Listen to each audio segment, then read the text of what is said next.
Hi, Anne. Thanks so much for sharing your story with me. I really, my heart just breaks alongside with you. It's crazy how many similarities our stories have,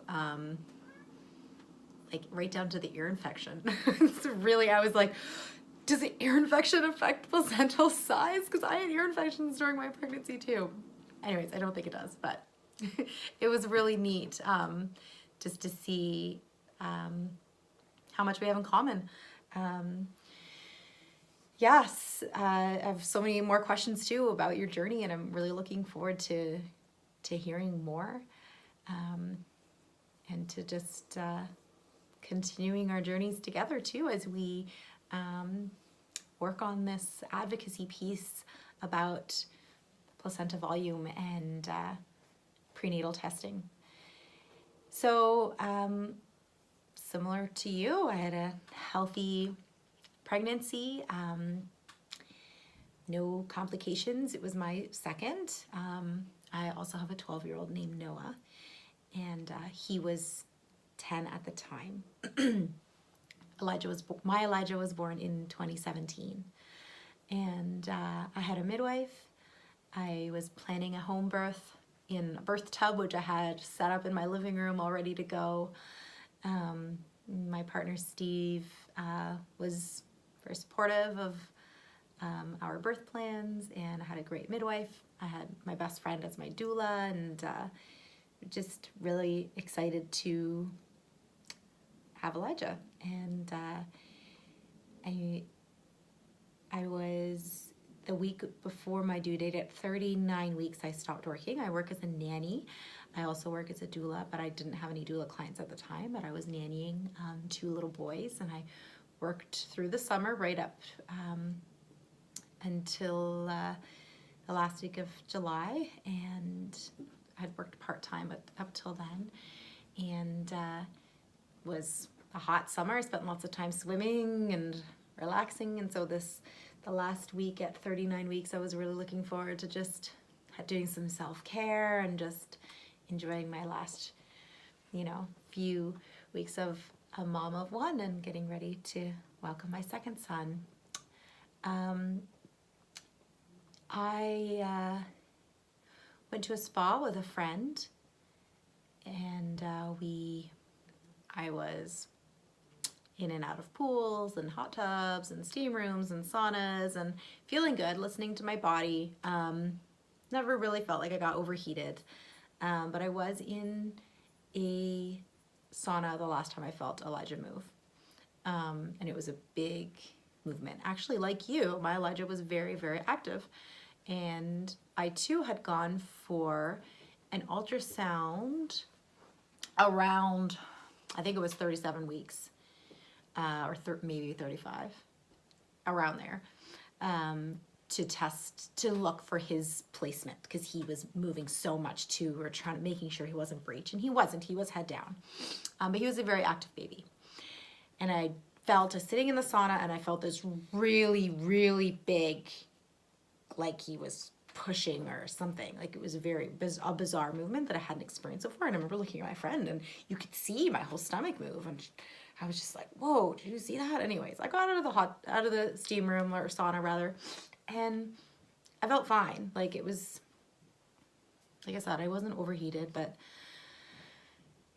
even if I had been, I've done so much research on getting hot and steam room and sauna use during pregnancy, and it doesn't make you have a stillbirth, which is why I did it. I really felt like it was a safe, okay thing for me to do. But then, so that was the last time I felt to move, but I didn't really think much of it. I just knew that was a weird movement.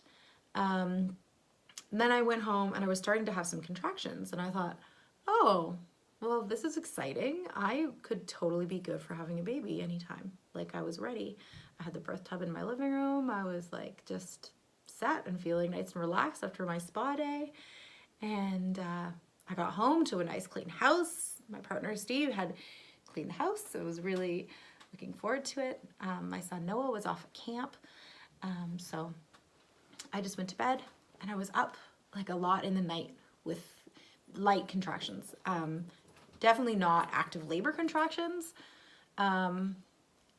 but they were definitely rhythmic and steady.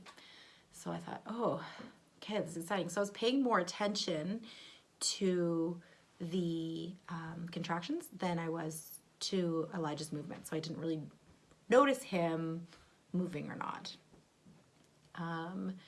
The next day I went and got my nails done. I was like keeping up with this kind of self-care routine of I'm gonna have a baby soon, so I'm gonna relax and take care of myself.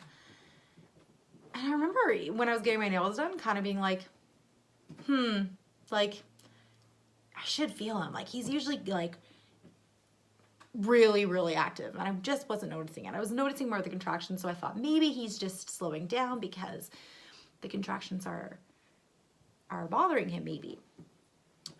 After getting my nails done, I had a midwife appointment. So I kind of was just like, I'm going to the midwife, it'll be fine. Then I went to go pick up my mom. She was going to come with me. And at that point, I was starting to panic a little bit and be like, okay, this is not normal. There's something going on. He should be moving. Like you, stillbirth was not on my radar. Like I'd never thought that that was a thing that would happen, right? He's healthy, I'm healthy. There's no reason why he would die. Like just didn't. And I'm in the birth field and just didn't cross my mind. I just thought something was off. You know, I didn't feel right about it. So I was starting to panic. My mom came with me. I picked up my mom. We went to the midwife office. And as soon as I got in, I was like, okay, I haven't been feeling him move. I'm starting to panic. I haven't done like the lying down orange juice kick counting thing yet because it kind of just occurred to me. So I need you to use the Doppler and find his heart rate right away. And the midwife was really assuring and just like, oh, like, you know, no worries. Like she put it on and put it on and put it on and nothing. And at one point we could hear mine. So I knew that it was working because I could hear the whoosh, whoosh, whoosh, whoosh of my heart rate. But she wasn't getting Elijah's. And I could see on her face that something was wrong. And she was panicking and her hands were shaking. And she was like, it could just be this Doppler. We're going to send you to the hospital and we'll set you up to a more official, like you were saying, the heart rate ultrasound. And we'll go there. We'll go from there. She's like, I'll meet you there. And I was like, well, I can't drive. And my mom doesn't drive. So I called a cab. It was the worst, longest, awfulest cab ride of my life. Steve was at home working on our patio stones. And I called him and I was just like, I had texted him earlier saying I hadn't noticed him moving. And Steve said, oh, he's probably just lazy like his dad. But now I was like, Steve, I'm going to the hospital. They couldn't find a heart rate. You need to meet me there. We only have one vehicle. So he got a friend to drive him. And I was in a cab on my way in rush hour. So stressful. Just like couldn't get there fast enough. And I remember just same thing as you, just praying like, okay, please, please, please move, like do something. Come on. Like this can't be happening to me. You know, it was like a very out of body, surreal experience. Just like, what's going on? I'm feeling so powerless, feeling like there's something wrong with my baby and I can't do anything about it. I just have to get to the hospital and it just couldn't get there fast enough. And I know my poor mom sitting beside me, just like, you know, probably feeling similar to what I was feeling, just powerless and awful. And we get to the hospital and it was a resident doctor who put the portable ultrasound on and said, I'm sorry, there's no heart rate. And I was just like, what do you mean? Like this, like my baby's dead? And she was just like, yes, I'm sorry, he's passed away. And I was just like you, just that moment, just like my heart broke into 1,000 pieces. And Steve came in. I don't even remember when Steve came in. I don't even remember if he was there when she told me first or he came. I think he came in and I told him and then she like retold us together. And Steve reacted the same way as I did, which was like, what? Like confused and just like, okay, well, let's do a C-section, take him out and revive him. Like, let's save him. And she was just like, no, like there's nothing we can do.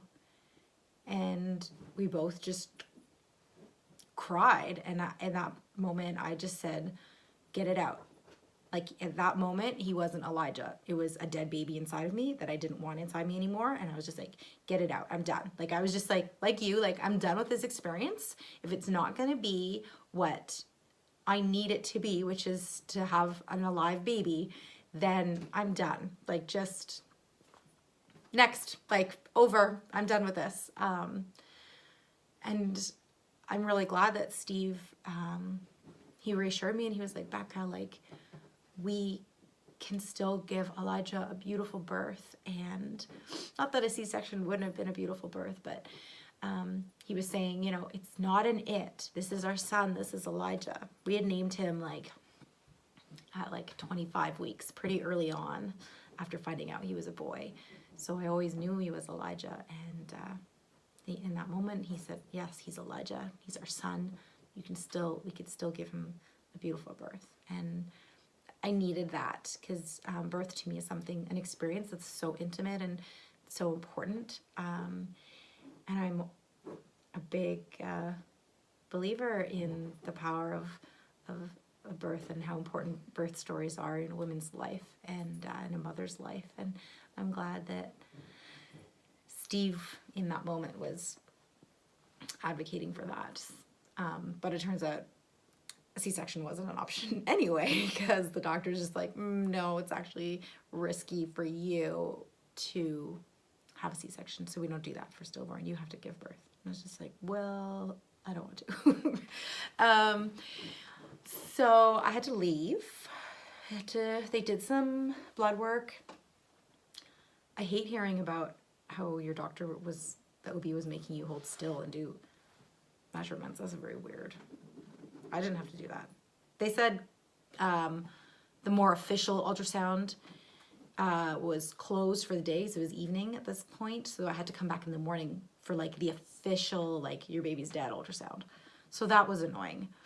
And especially that I had a birth tub in my living room. I was like, I don't want to go home and face my house that's all ready for my baby and knowing that my baby's dead inside me. I don't want to do that. So we went to a hotel. And then we went back to the hospital the next morning where they did the more official ultrasound. And even up to that point, we still thought maybe there was going to be a miracle. We thought, okay, like, now's your chance. Come back. He didn't. My family all came to that ultrasound. And my doula and Steve's eldest daughter, who's a very good friend of mine, she came too. And yeah, I remember walking down the hallway to that ultrasound and seeing a mother in labor and just falling apart. Just like I couldn't even stand. It was awful for me to be in that same place as other women having healthy births. That was hard. So then again, I had a choice. I could do an inpatient or outpatient induction. I believe inpatient induction, I would have needed to transfer care to an OB, I think. So that's why I chose outpatient. Also, I hate hospitals, and I just like did not want to be there. I was just like, with all these laboring people, I was like, no, I don't want to be here. So they put Cervidil in and sent me, and I went back to the hotel and I took some lorazepam and I just slept all day. That was July 28th. Yes, my due date was July 30th. Anyway, 2017. Anyway, so then labor picked up in the evening. Things got going. Again, I can go into more detail about my birth story another time, but he ended up being born very early in the morning on July 29th, which is the day before his due date. So that's really cool that your Elijah was the day of his due date and my Elijah was the day before. I think that's so special because I can totally relate to like the 30th was like the day I'd been counting, looking forward to. And I remember the day after, like I woke up and after I'd given birth and we had left the hospital and everything and being like, I remember the due date and how hard that was. just think this shadow of, I've been waiting for this day and now he's gone, you know, it was awful. So I like that you have, that your due date is his birthday. Anyways, we spent a few hours in the hospital with Elijah and took lots of pictures, and had a really good friend there take video and pictures and with our families, and it was really special, really nice time. Something in your story that resonated with me was hearing about you seeing your midwife holding Elijah. That's really, really beautiful. I love that, because I think it affects more than just the families, you know. I think it affects the care providers too, and I think that's really special that your midwife had that time with Elijah. Yeah, so we took, you know, fingerprints and handprints and feet prints and all that stuff. Then handed his body off. That was, really yucky, awful thing. And we too opted for an autopsy with very little hope. Like the midwife said, you know, oftentimes we don't find anything, and we had done all the blood work for infections and stuff, and everything was fine for the blood work. I was healthy, you know, he looked fine. There was nothing obvious. There wasn't calcification in the placenta.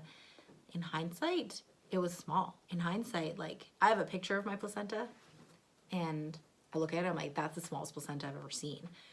But in the moment, I don't think any of us were really thinking that, and I think like you, people just assume like, oh, it's a big baby, so the placenta was fine. I think it's a common misconception. Anyways, it took 3 months for us to get our autopsy results back. And when I spoke to my midwife, she kind of said, you know, there was indication that he went into distress, which in my mind is those big movements that I felt at the spa, that he was in distress. Was he in distress because he got overheated, or was he in distress because he had a small placenta that couldn't sustain him? We don't know. Ultimately, if it wasn't the spa, it would have been something else, because his placenta was less than the 10th percentile, like your Elijah.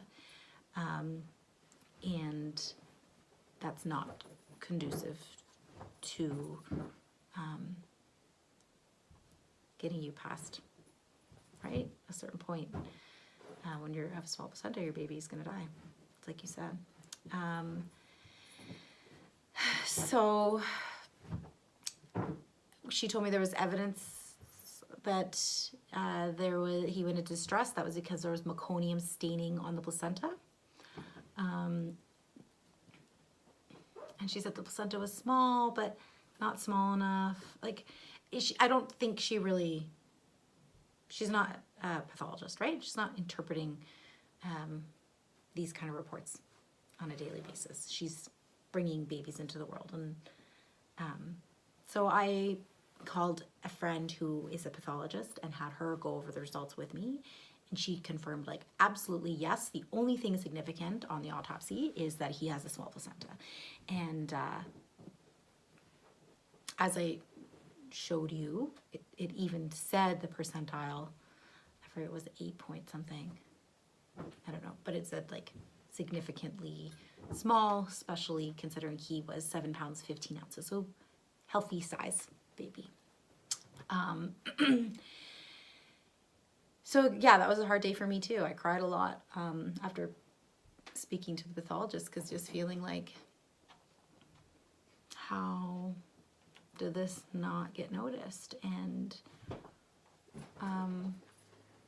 it's like a bittersweetness. Like, I had blamed myself for all those months of, it's because I went to the spa. In the back of my head, no matter what anyone said, I thought he died because I went in the spa.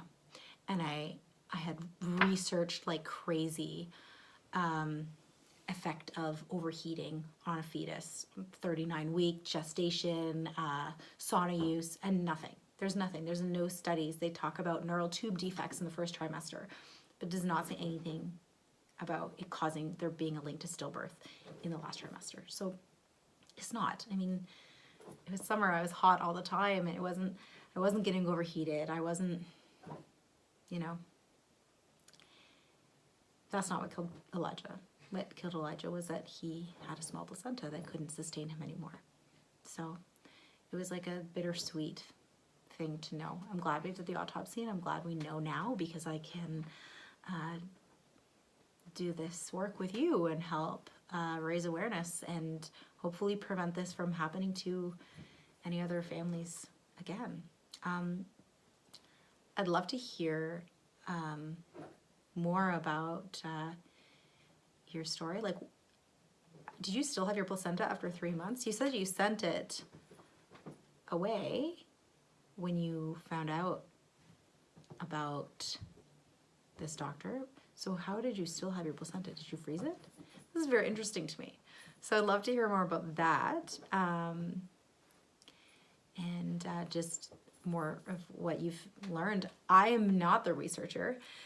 I am like the let's make things happen and go into hospitals and talk to people. And so I have appointments to meet with some researchers in my hometown. I'm in Ottawa, Ontario, Canada. So hopefully I can make small enough waves over here to impact birth practices and prenatal testing, at least in my community. And then who knows, anyways, 21 minutes. It sure is hard to keep it short and sweet, but for now, that's where I will sign off. Thank you for listening, and I look forward to continuing this conversation with you and hopefully with the world, and hopefully we can just spread awareness and make some changes.